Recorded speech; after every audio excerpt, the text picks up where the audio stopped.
Good day everyone! So ngayon, may feature na naman tayong 200cc farm. Alright, so shoutout po pala kay Sir Ronnie ng Laguna. So sir, nandito na yung unit mo at i-check na natin siya. Alright, so testing natin siya. Ito yung susi niyo po. Pasok na natin sa ignition. Ayan. So, ito po, may kita nyo dito yung ignition. Tapos, ito yung panel niya. Ayan. Ayan, dito may kita. Nandito lahat ng mga buttons niya. Halimbawa, busina. Tapos ito yung para sa ilaw. Alright, check natin yung ilaw. This is the high and low. High and low. Signal light to my right and to my left.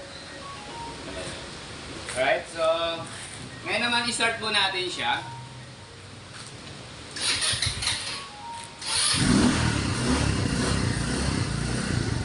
Alright, so forward tayo, sir.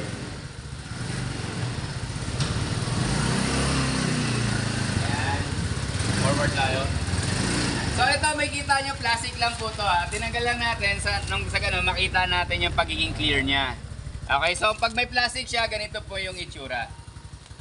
Sorry, dito naman tayo sa likod. So may kita mo, yan yung kanyang tail light, left tail light, brake light, tail light, then signal light to my right, and signal light to my left. Reverse ko naman tayo.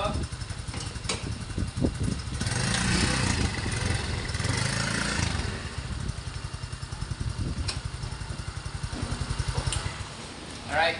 So, ayun po.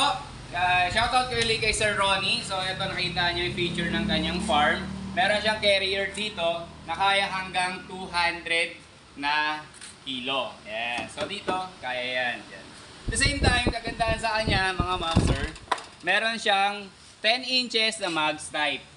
And 10 inches mags type, at the same time, stock pipe pa rin tayo.